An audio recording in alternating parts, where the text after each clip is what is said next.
உங்களின் இல்லங்களையும் வாழ்வையும் இனிதே ஒளிமயமாக்கிட ஜிடி ராயலின் தீப்பெட்டிகள். தரமானது, பாதுகாப்பானது. Ladies and gentlemen, friends from media, எல்லாருக்கும் வணக்கம். ಏನ ಇನ್ಯ ತಾಮಿಲಿ ಸೊಂದಗುಲುಕು ಇನ್ನಪಾನ್ ಪೊಂಗಲ ವಾಲುಥುಕ್ಕಲ್ உங்குலாய் இந்த தாய் திருவிழாவில் சந்திப்பதி மிக்க மிகிச்சிலி மென்னகல எல்லுரம் தாமிலி கலச்சரித்தன் சந்தனகல இந்தியா சொந்தத்துடன் நானு சர்வதில் என்னக்கு மீக மாகிலி. Friends,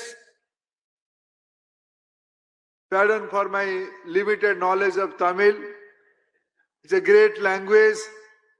I cannot speak in Tamil language, but I was, since last 1.5 years, hours, I was listening to the lucid, effective, powerful communication language, according to Prime Minister Modi, the ancient language of human civilization, Tamil language.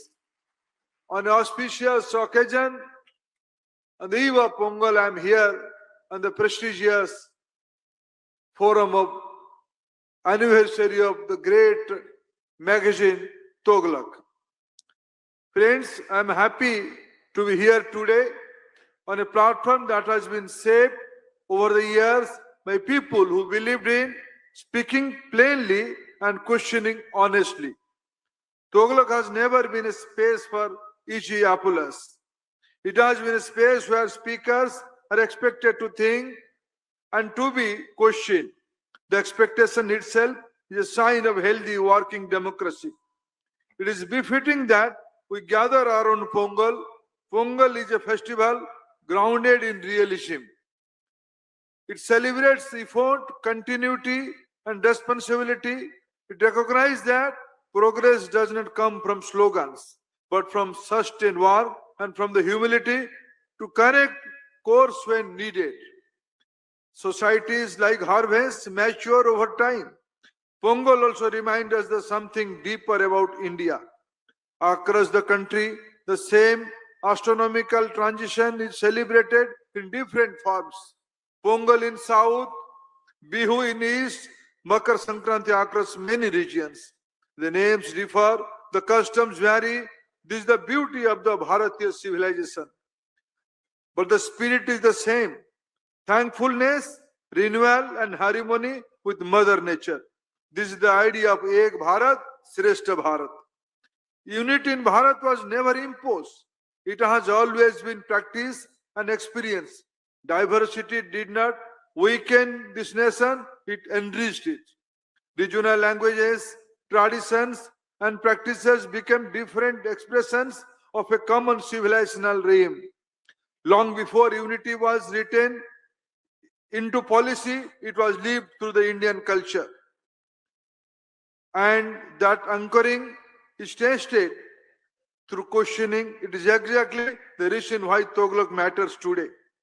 In an age where opinions travel faster than thought, volume is mistaken for conviction, and the outrage for engagement, Tughlaq reminds us that democracy needs depth, not noise.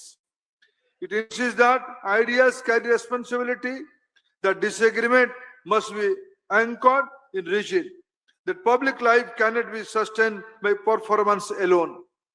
Over decades, this forum has reflected that seriousness. The stage has heard voices from across Indian public life. Honorable Prime Minister Narendra Modi ji, senior leaders, Sri L.K. Advani ji, Sri Arun Jaitley ji, and public thinkers like Sri Cho Ramaswamy ji and Sri Gurumurthy ji, each contributing in their own way to India's political and intellectual journey.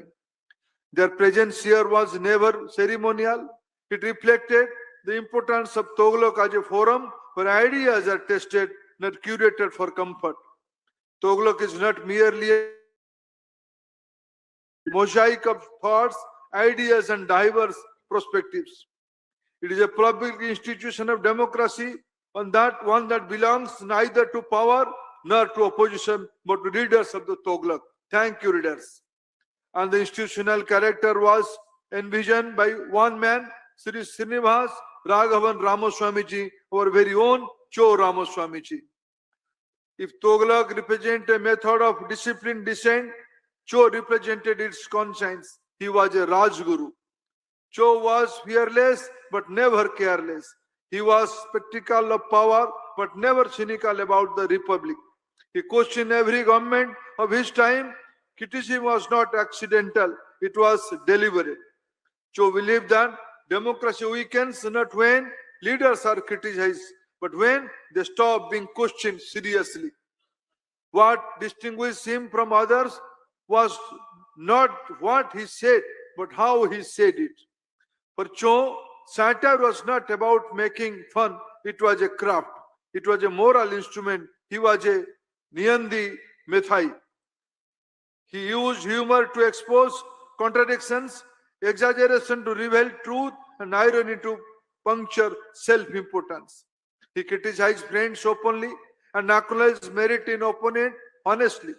Cho understood journalism as a public responsibility, not personal performance. Tughlaq under him carried views and positions that force readers to think rather than choose sides. That reflects a deep democratic conscience. He believed those in government must be the most comfortable with questions because power without questioning weakens judgment. Democratic authority lasts only when it exercises restraint as much as strength. Even in his final days, Cho did not withdraw into a detachment. He remained alert, engaged, and accountable to public life. After Cho, Tughlaq has been carried forward by Sri S. Gurumurthy ji, who has preserved its core ethos, independence, critique, and national interests while applying it to the contemporary challenges of economy, culture, and sovereignty. Cho life reminds us to the foundational democratic truth. Disagreement is meaningful only when it is rooted in responsibility. But what we increasingly witness today is not meaningful dissent, but a performance of despair. Across region, whether in Delhi or in Tamil Nadu, we see a familiar pattern. Some Araishul Varusu wave the constitution before television cameras and speak endlessly about democracy. Yet within their own walls, democracy is never allowed to enter. For them, leadership there is not earned, it is an inheritance. Election after election, the people of India have delivered their verdict, yet rejection has not produced introspection. Instead, it has produced a permanent state of anger where protest has become routine. Outrage replaced discussion and reform is treated as inconvenience. Born not with a silver spoon, but a golden one, they see leadership, inheritance as the same thing. From them, the nation is not a shared republic, but parampara atachi, ruled by surname, not service. When people refuse to endorse this mindset, theatrics follows. Selective constitutional sermons, manufactured outrage, careful stage victimhood. But no amount of performance can hide one simple truth: democracy belongs to people, not to families. What unsettles this disparate performance is simple reality. Teneri Kodaikaran has broken feudal barriers, rewritten political assumption, and emerged as the foremost leader of the modern India. Tamil Nadu understands this moment naturally because this land has never viewed power as an inheritance. It has viewed power as responsibility. Long before democracy became constitutional language, Tamil literature spoke of virtue, justice, restraint, ethical duty. Authority was measured not by lineage but by conduct. The Sengol symbolized this idea. It represented moral authority, the transfer of power bound by dharma. That is why the rightful place today is in Parliament of India, as a reminder that authority flows from responsibility, not entitlement. When authority forgets dharma, symbols like Senwal become uncomfortable reminders. Tamil Nadu's civilizational depth is inseparable from Sanatana Dharma, not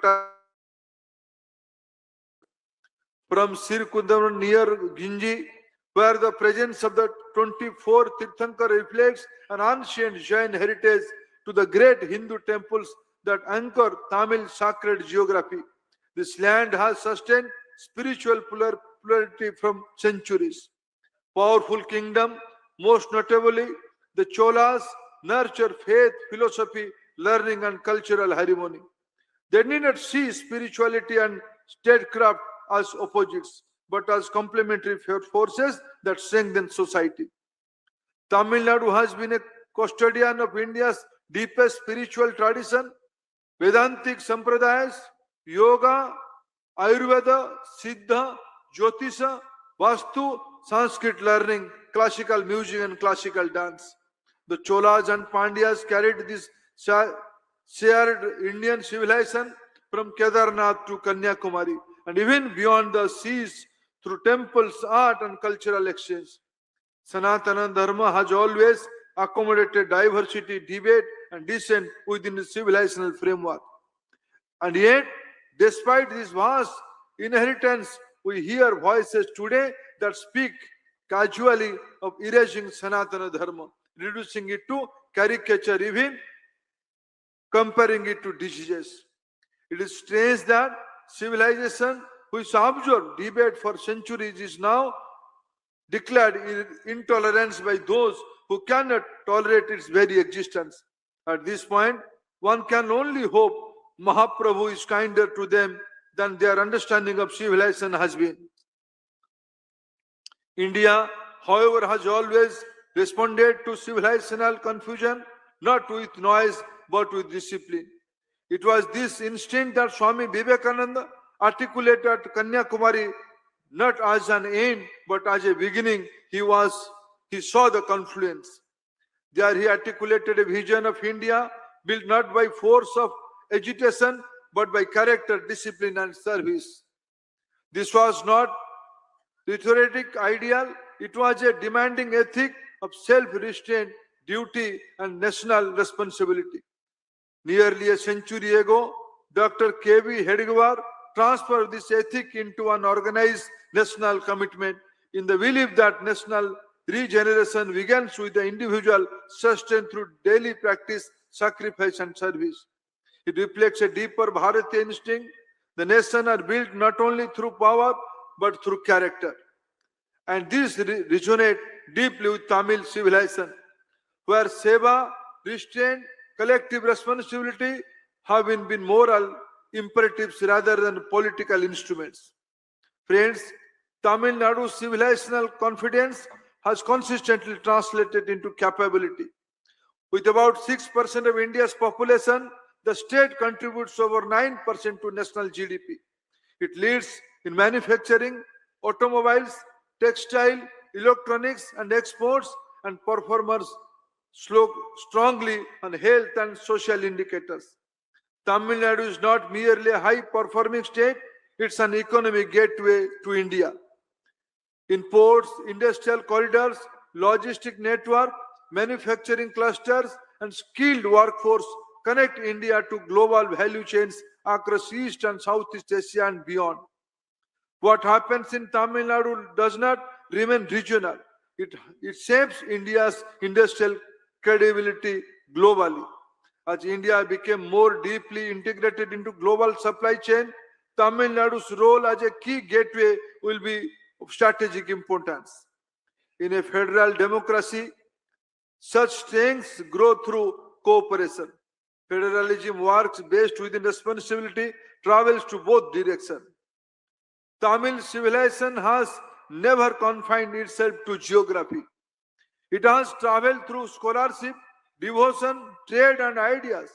The Tirukural is the finest example.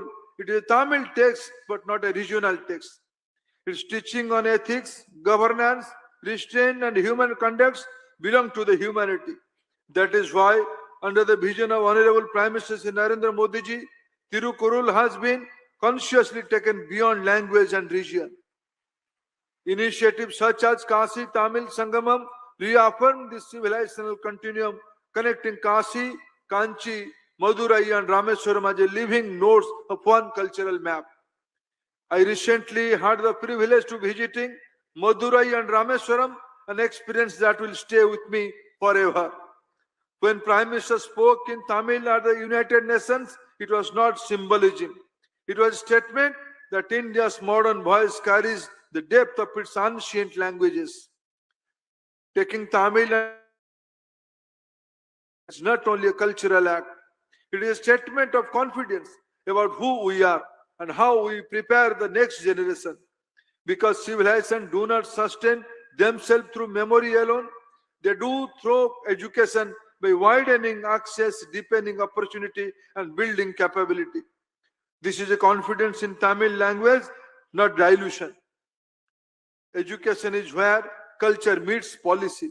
And when we search for answers that are both rooted and modern, we found them in the National Education Policy 2020. NEP 2020 reflects the vision articulated by Dr. Kasturirangan, restoring confidence, coherence, and trust in India's civilizational intelligence while preparing learning from a modern world. I began with a simple truth. Children learn best in language they understand fast, their mother tongue. That is why NEP replaced the mother tongue at the entry of the early education, not as ideology, but as a pedagogy. Let me re-emphasize from this platform today, language is not a barrier. Language is a force multiplier. The three-language formula of NEP 2020 does not weaken the mother tongue of or our language. It protects it and then expand opportunity. Tamil is not threatened by learning another language. Tamil is strengthened when its children are multilingual, confident, and globally competitive. Global research speaks for itself. Multilingual learners demonstrate strong cognitive flexibility, better learning outcomes, and greater economic mobility. NEP reflects this evidence, not petty politics. Contrary to this, we must also be honest about one reality in Tamil Nadu. Over the last decade, enrollment in Tamil medium schools within the state has declined sharply. In the last 6 years, Tamil medium enrollment has declined by almost one-third, around 32%, from nearly 66 lakhs to under 45 lakh students as per UDI's data provided by Tamil Nadu government. During the same period, English medium enrollment in the state increased from about 55.2 lakhs to over 80 lakh students. Ignoring this reality will not revive Tamil. Improving quality, confidence, and outcome will. That is the spirit of NEP, not compulsion, empowerment, not imposition. This approach is already delivering results. India's higher education enrollment has crossed 4.46 crore students, growth of over 30% since 2014. Women enrollment has increased from 1.57 crore to 2.18 crores, a rise of 38.4%. Most significantly, female gross enrollment ratio has risen from about 23% in 14-15 to nearly 29% today, remaining higher than male gross enrollment ratio for 6 consecutive years. Among the scheduled castes, enrollment has grown by 50%, and among the scheduled tribe, 75%. The transformation is even sharper for young women. SC female enrollment has increased over 61%. ST female enrollment has over 96%. This is not symbolism. This is structural inclusion, and inclusion for us also means accessibility. This is why, under the vision of Prime Minister Modi, Indian languages are finding places in classroom, competitive examinations, digital platforms on a global stage. Over 100 scholarly publications on India's classical language have been produced and supported, covering works such as the Tirukurul, Tolokapiyam, Silva Pathakaram, and Manika Mekalai, with transition across India and foreign languages, as well as into Indian Sign Language. The objective is clear. Knowledge must travel across region, generations, and abilities without linguistic and physical barriers. NEP 2020 did not ask us to choose between identity and aspiration. India can and must have both. A healthy society must remain a space for ideas, not intimidation, not fear. Dissent within anchored in region strengthen democracy, but when dissent turns into destruction, it weakens it. So the question before us are simple and unavoidable. Are we debating to clarify or agitating to confuse? Are we questioning authority or rejecting accountability altogether? Or normalizing intimidation? Social movements, including students' movements, have always mattered in India. They are expanded justice and challenge power when guided by restraint, discipline, and a sense of national purpose. And victim must ultimately be guided, that and activism must ultimately be guided by the national interest. Nationalism and education are not opposing ideas. They are complementary. Education without national responsibility becomes rootless. National responsibility without education becomes shallow. A mature society learns to hold both together. Friends, Cho Ramaswamy would probably have concluded my speech to these thoughts-provoking questions.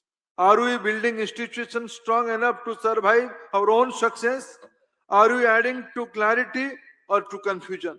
These are not academic questions. They are questions of responsibility. India's future is demanding, but it is also deeply promising. That is why the call of Vikasit Bharat is not a slogan. It is shared responsibility to build without bitterness, to reform without resentment, to lead without arrogance. This responsibility does not belong to Delhi alone. It begins with institutions, with thinkers, with teachers, with citizens of every nook and corner of this nation. It begins with magnificent state of Tamil Nadu. It begins with us. It begins at Tughlaq. This Bharatiyata, continuity with confidence, rootedness with openness. And if we remain true to the spirit, then the path ahead is clear. Bhalagara Tamil Nadu, Bhalagara Bharatiyam, Valga Tamil, Nandri.